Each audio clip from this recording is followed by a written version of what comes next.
Hola, buenas tardes, buenos días, buenas noches, depende de donde nos vean. Mayra, ¿cómo estás? Muy bien, Marcelo, un gusto verte. Igualmente, gracias por acompañarme una vez más aquí en GQ Radio. Y me encantaría que nos platiques de qué se trata el tema de hoy, Parole in Place. Claro que sí. Parole in Place es uno de los tantos programas que tienen las leyes migratorias de este país. Me gustaría como que darte un poquito como de historia, algo así. Ya que las leyes migratorias es tan complejas, las leyes migratorias no es llenar nada más un formulario, bueno, ¿cuánto me cobro? Mira, una pregunta muy común, y no nada más para mí, para todos mis colegas, ¿cuánto me cobran por llenarme una forma? Nos llaman por teléfono las personas, ¿cuánto cobran por llenar esta forma, no? Pero los abogados no estamos para llenar formitas. Una forma la llena cualquier persona. Hay mucha ley atrás de cada una de esas formas y aplicaciones. Entonces, no es algo tan sencillo como llenar una formita.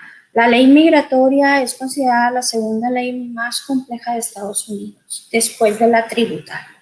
Después de todas estas leyes en relación a nuestros impuestos, la ley migratoria es muy compleja y es la segunda más compleja. Entonces, no es tan sencillito como llenar una formita. Es tan amplia que tenemos como varias secciones, ¿no? Tenemos la sección de familia, que es, bueno, ¿cómo voy a inmigrar a este país? A través de una petición familiar, me pide mi papá, mi mamá, etcétera, mi esposo. También tenemos el área de trabajo, que es, bueno, ¿cómo yo puedo inmigrar a este país a través de que me patrocinen un trabajo, ¿no? Tenemos a la gente de agricultura y además tenemos procesos para obtener residencia y procesos para obtener visas temporales para venir a trabajar. Entonces es un mundo increíble de muchos tipos de visas, que de hecho nosotros le llamamos el letter soup, la sopa de las letras, porque tenemos visas desde la A hasta la U. Entonces wow. Tenemos la visa A, la visa B, la visa F, la J, etcétera, ¿no? Y cada uno tiene diferentes requisitos y restricciones también, ¿no? Entonces, claro, cada uno de estos procesos son como un mundito completamente diferente, ¿no?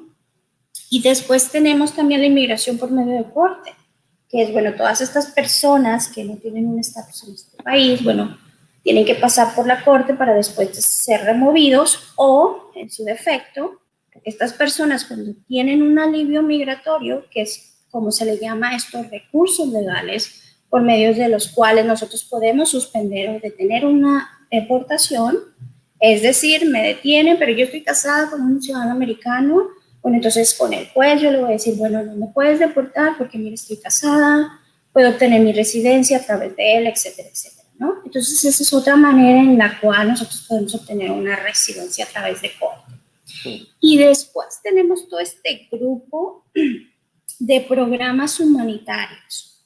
Y dentro de este grupo de programas humanitarios existe el Parole in Place. Y aquí es donde tenemos el asilo, aquí es donde tenemos un BAWA, que hablábamos la vez pasada del BAWA, que es obtener una residencia o un permiso temporal a través de violencia doméstica. Tenemos la visa U, que es para víctimas de crímenes mayores, y también tenemos las visas T, que es para todas esas víctimas de tráfico de humanos. Entonces tenemos un mundo, tenemos DACA, tenemos TPS. Todos estos programas son por razones humanitarias. Entonces, hablando del Parole in Place, se encuentra en la sección 212 de 5A del Código de Inmigración y Naturalización, y a lo que se refiere es que todas estas personas que están en las Fuerzas Armadas pueden de alguna manera ayudar o proteger a sus familiares inmediatos. Es decir, si yo tengo un papá, si yo tengo una mamá, o un esposo, una esposa, que no tiene estatus en este país y que entraron ilegalmente, que entraron sin autorización, ojo, esto es para la gente que entró sin autorización al país. Entonces yo puedo pedir este Parole in Place para mi familiar inmediato. ¿Qué significa? Que yo puedo solicitar la inmigración que le proteja y le dé un estatus, es decir, como una I-94, es el equivalente a tener una I-94. ¿Qué es la I-94? Ese permisito que nos dan cuando ingresamos al país legalmente. Entonces, ¿por qué es por razones humanitarias? Porque obviamente es una manera de agradecerle a todas estas personas que están sacrificando sus vidas por nosotros, que están protegiendo al país. Entonces, en cambio, yo te estoy dando una paz mental. ¿Por qué? Porque obviamente un soldado, una persona que esté en el Army, en el Navy o donde esté trabajando, tiene un esposo, una esposa que no tiene documentos y que no sabe que un día va a llegar a la casa y tal vez la esposa va a estar detenida por inmigración, ¿verdad? O al esposo. Entonces, obviamente, eso le va a ayudar a esa persona, ¿no? Que nos está representando, que nos está protegiendo en las Fuerzas Armadas, a que tenga ese peace of mind que se le llama, esa paz, ¿no? Y de que no tenga esa preocupación de que su familia tal vez pues pueda ser destrozada por cuestiones migratorias.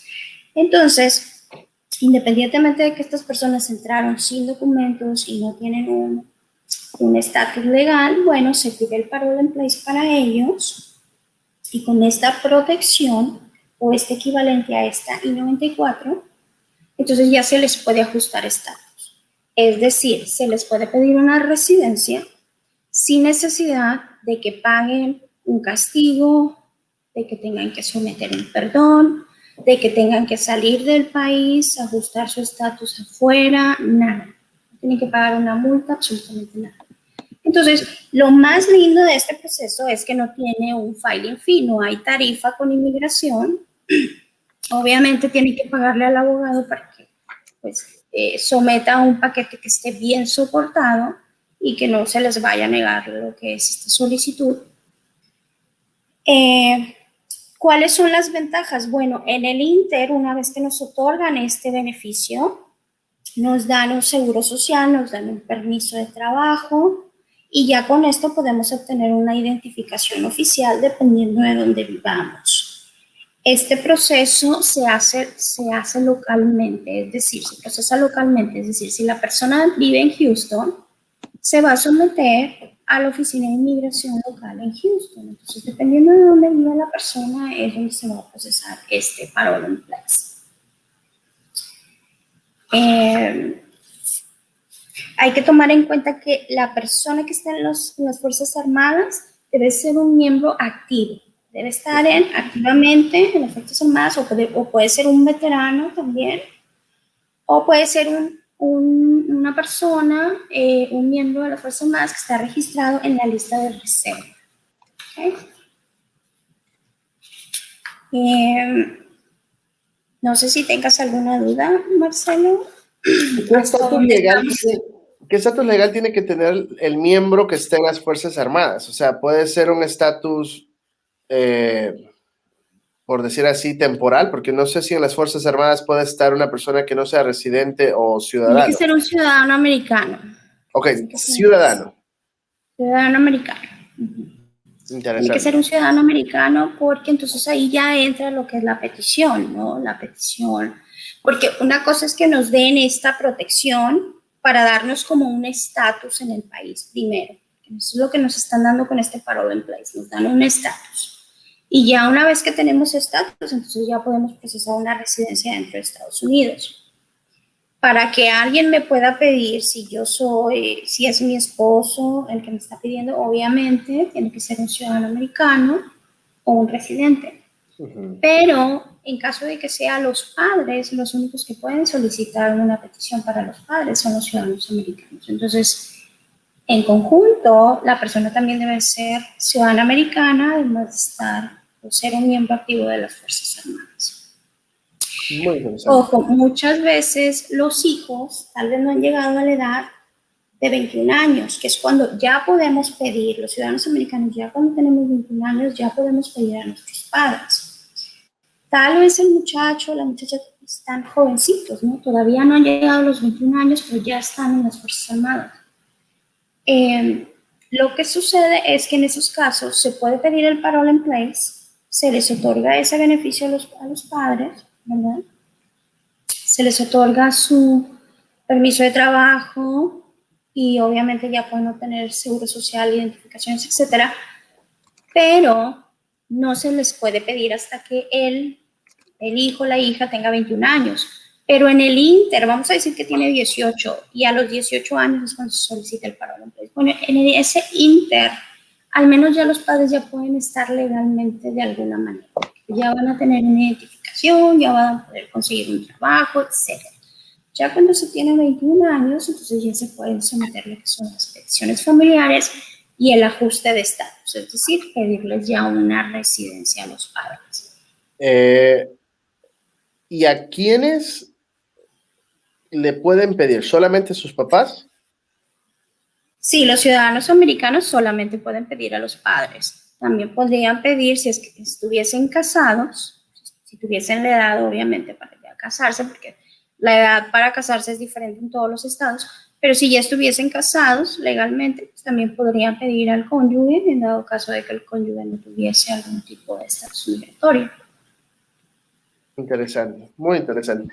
Fíjate que esto es bien interesante porque quizás hay muchas personas que les falta curiosidad, por decir así, y a veces tomamos las cosas bien blanco y negro y no nos damos cuenta que quizás hay muchas cosas que sí se pueden hacer. Y la falta de información, por ejemplo, cuando tú me comentaste de este tema, no sabía absolutamente nada del tema. Entonces, me imagino que muchas personas no saben acerca de esto. Y esto es algo que les puede dar una protección inmensa a toda una familia, por decir así, porque imagínate, como tú dices, el joven posiblemente dando su vida por el país y su familia acá colgada de un hilo.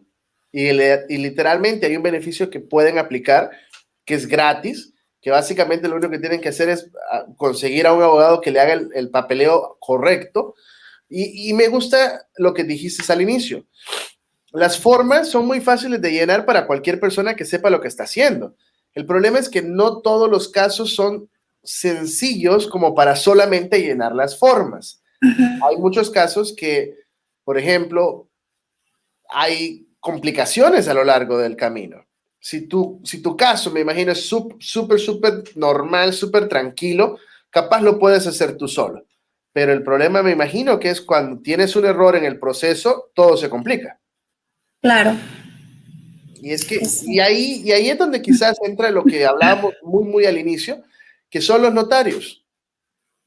Que acá supuestamente se nos ocurre a nosotros que cualquier notario puede hacer esto, cuando realmente el notario lo único que hace es verificar una firma, más no sabe necesariamente suficiente de inmigración o tan siquiera tiene el privilegio o la licencia para poder hacer algún trámite migratorio. Claro. Yo aquí tengo dos códigos que son códigos, parte de los códigos de migración. Obviamente, este es parte de la ley. Acá tenemos otro. Hay un tercero, que esos son como las bases, ¿verdad?, de la ley migratoria. No tengo el otro. Un momento. Pero este es nada más la base. ¿Por qué? Porque ha habido tantos cambios, tantas regulaciones, que hay muchos anexos, hay memorándums, es decir, leyes internas dentro de USCIS, dentro del Departamento de Inmigración, que utilizan todas esas políticas internas que van cambiando y adaptándose de acuerdo a los tiempos. Entonces, no es nada más de que exista un código, hay infinidad de leyes y hay las proclamaciones presidenciales, como lo hemos visto en la anterior administración, hubo muchas proclamaciones presidenciales que nos van cambiando también lo que son las leyes, los procedimientos o las interpretaciones de las leyes migratorias. Entonces, es por eso que la ley migratoria es muy compleja. Además, las cortes, cada vez que ellos deciden un caso, pueden también darnos un precedente, es decir, ellos pueden dar una decisión en un caso que nos va a cambiar la manera en que se van a determinar los siguientes casos que se presenten en el con un juez. Entonces, hay muchísimas cosas y factores que pueden cambiarnos un proceso. Y si la persona no está capacitada legalmente hablando, ¿verdad? Para descifrar la ley y para descifrar todos esos cambios, porque algo no lo pueden cambiar de un día para otro y una persona regular no lo va a saber, ¿verdad? Nosotros tenemos que estar siempre al tanto de todas las decisiones de las cortes, de los memorandos que nos manda inmigración, cambios de ley, propuestas de ley, etcétera. Entonces, hay mucho más que llenar una formita. En otras palabras, la ley es viva, o sea, no está inerte, que está ahí como una piedra, sino que al contrario, se puede ir quizás ajustando y adaptando a lo largo de los casos que se van dando, ¿no? Exactamente, sí, es por eso que es muy importante que la gente se asesore correctamente. Además de estos requisitos de los que nosotros ya hablamos, de que debe ser un miembro activo, puede ser un veterano, etcétera, y de que la persona a la que le va a beneficiar este parole in place tuvo que haber entrado ilegalmente al país, etcétera. Bueno, también hay otros factores discrecionales, porque eso es otra cosa muy importante. Este parole in place es a discreción del oficial de inmigración si no lo aprueba. ¿Por qué? Porque ellos van a revisar todos los factores alrededor del caso. Por ejemplo, se tienen que enviar información de sufrimiento por parte de esta persona que es del servicio militar, ¿no? Es decir, te pongo un ejemplo, a lo mejor yo no tengo documentos, mi esposo está en el Army, él se va, nosotros tenemos 3 hijos pequeñitos, no tenemos familia, la familia de él a lo mejor vive en otro país, la mía vive en otro país también, etc. Si a mí me llegasen a deportar, entonces obviamente sería un sufrimiento para mi esposo quedarse con 3 pequeñitos o 2 o los que tengamos, ¿no? Y además tener que estar sirviéndole al país. O sea, se crearía un conflicto familiar bastante fuerte y sería algo muy estresante para esta persona que está sirviendo al país, ¿no? No se va a desempeñar de la misma manera teniendo todo este estrés consigo. Entonces, es ahí donde llegan los factores y la evidencia y la retórica y los argumentos que el abogado le va a ayudar a presentar en esta solicitud, en esta petición de parole in place. Es ahí donde nosotros entramos con nuestros conocimientos legales y con nuestra experiencia para poderle guiar y decirle al cliente, bueno, vamos a necesitar X o Y evidencia para poder soportar esta petición o esta solicitud de parole in place. También, otro de los factores que tenemos nosotros que revisar antes de enviar una aplicación, porque no para todo el mundo son estos programas, hay requisitos que tenemos que cumplir. Entonces, por ejemplo, problemas muy comunes que existen, el historial laboral de la persona a la que estamos pidiéndole el parole in place. Si esta persona en el pasado ha estado trabajando con documentos falsos o ha estado trabajando con documentos que por ahí compró, fraudulentos, etcétera. Obviamente tenemos nosotros que hacerle este screening, ¿no? Antes de, para asegurarnos que esta persona no la vamos a poner en riesgo de enviar información con inmigración, si sabemos que tal vez no nos van a aprobar porque esta persona ya tiene por ahí un récord fraude, etcétera. Robo de identidad, tal vez se robó la identidad de alguien y está utilizando el seguro social de alguien y por ahí hay evidencia, ¿verdad? Ya ha utilizado ese número para hacer reportes de impuestos, ya hay un récord escrito donde se puede evidenciar que esta persona pues ha cometido fraude, ¿verdad? O muchas veces las personas utilizan documentos falsos pero que son de ciudadanos americanos y no hay peor falta a este país que el declararse ciudadano de este país sin serlo. Si nosotros no hay perdón para esa falta. Wow. No hay ningún tipo de perdón. Entonces, si por ahí llenamos, fuimos a pedir, a solicitar empleo en alguna parte, ¿no? Y llenamos esta I-9 con información falsa o les proveímos con unos documentos de alguien que es ciudadano, pero pues ahí pusieron mi foto, pues implícitamente nosotros nos estamos declarando que somos ciudadanos americanos, ¿no? Porque estamos utilizando documentos falsos de alguien que es ciudadano americano. Entonces, todo este tipo de cositas son lo que nosotros como abogados debemos de revisar antes de enviar un caso. Escuchar al cliente, determinar si no va a haber algún punto en el cual nos vamos a tener algún tipo de problema durante el proceso. Entonces, esos son de los problemas muy comunes que yo entiendo. La gente llega a este país, debe de trabajar, muchas veces se les orienta mal, sobre todo los recién llegados. Desgraciadamente se les dice, es que hay que ir a comprar al mercado, a la pulga, un seguro social y una identificación, lo cual no es cierto, o sea, y por ignorancia muchas veces las personas caen en eso y no porque quisieran cometer un fraude, simplemente por esa mala información. Entonces muchas veces ya ahí ya cometimos un delito sin nosotros quererlo hacer, realizar conscientemente, ¿verdad? Pero pues muchas veces queda ahí un récord y eso nos va a perjudicar en el futuro. ¿Y hay alguna manera que se pueda comprobar que fue más que todo por ignorancia, porque realmente no sabías cómo funcionaba y que te puedan perdonar por eso? No, bueno, sería caso por caso, tendríamos que revisar caso por caso, pero al final de cuentas, Marcelo, cuando nosotros sabemos que nos están vendiendo un documento y que no es de nosotros y que le están poniendo nuestra foto ahí, nosotros ya, o sea, todos somos adultos y todos sabemos que es algo bueno y que es algo malo, que es una mentira y que es una verdad. Entonces, por más necesidad que tengamos, por más ignorancia a la ley, por más nuevos que seamos de un país, lo básico de lo que es lo bueno y lo malo, la mentira y la verdad, todo el mundo lo sabe. Entonces, no creo que eso sería un buen argumento para un oficial de inmigración. Claro, tiene sentido, realmente, tiene sentido.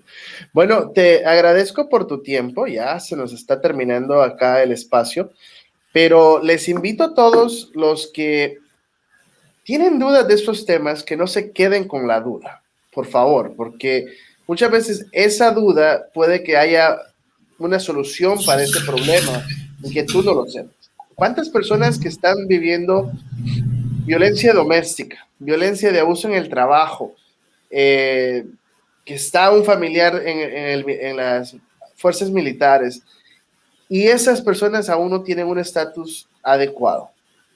Pueden que hayan formas, maneras de cómo proteger el estatus de esta persona o convertir ese estatus a un estatus legal. El problema es que tenemos que informarnos, o sea, no nos quedemos 20 años con la duda, salgan de la duda. Si hay algo que se puede hacer, en lugar de comprarse $500 en 6 meses de cerveza o lo que quieran, inviértanlo en convertir esa seguridad que nos hace falta a muchos, que quizás a algunos familiares nos perturba, porque sabemos que algo puede llegar a pasar un día. En otras palabras, dejemos de ser miedosos y tenemos que comenzar a preguntar. Preguntando se llega a Roma, dice el dicho, y no perdemos nada más que quizás un ratito de tu tiempo, un poquito de dinero, pero ¿qué tal si por ese poquito de dinero que se va a pagar para informarse, cambia tu vida de ahí en adelante? Lo vemos mal cuando decimos es que es negativo, es que es un gasto, pero ¿qué tal si ese pequeño gasto o gran gasto, como lo quieras ver, te cambia tu vida? Imagínate eso. Así que Mayra, gracias. Como siempre, la información de Mayra está en la pantalla, ya saben cómo contactarla, está aquí en la descripción. Contáctenla, Mayra es una tremenda persona, es muy buena abogada, como persona es excelente, así que sin miedo, contáctenla, pregúntenle y ahí nos vemos la otra semana. Mayra, muchas gracias. Gracias a ti, que estés muy bien. Gracias igual.